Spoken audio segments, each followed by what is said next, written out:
Welcome back. 4:45 and our live team coverage of this historic flooding across central Indiana continues. So we're going to check back in with our Rich Nye. Rich has been in Muncie the past couple of days tracking the conditions there.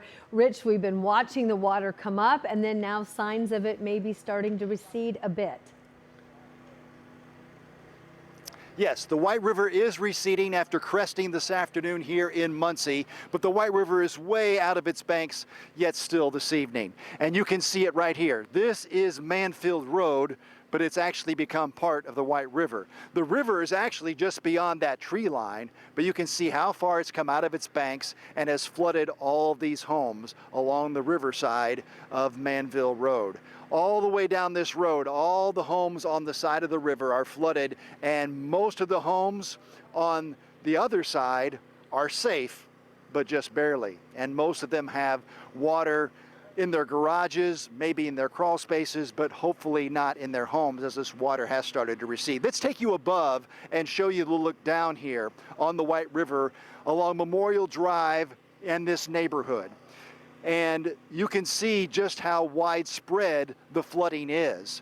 And again, you can see maybe the division along this road between the flooding and where it's almost flooded. We talked to one gentleman who has water in his basement, but his house is safe. It sits up a little bit higher, but he obviously feels very fortunate and feels very bad for the people across the street.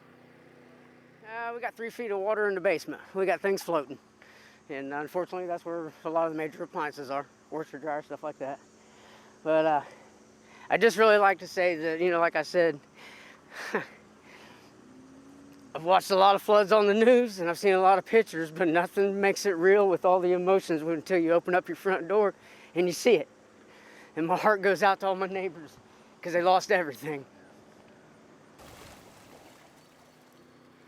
And that's the emotion that you have as you look out your front door and there's water on your doorstep, but across the street, your neighbors, their house is underwater.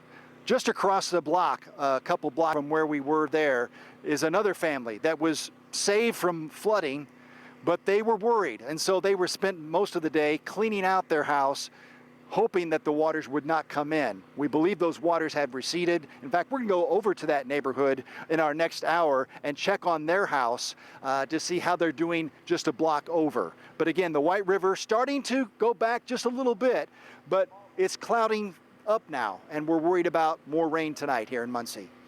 Yeah, valid concern there, Rich, considering the forecast. Thank you so much.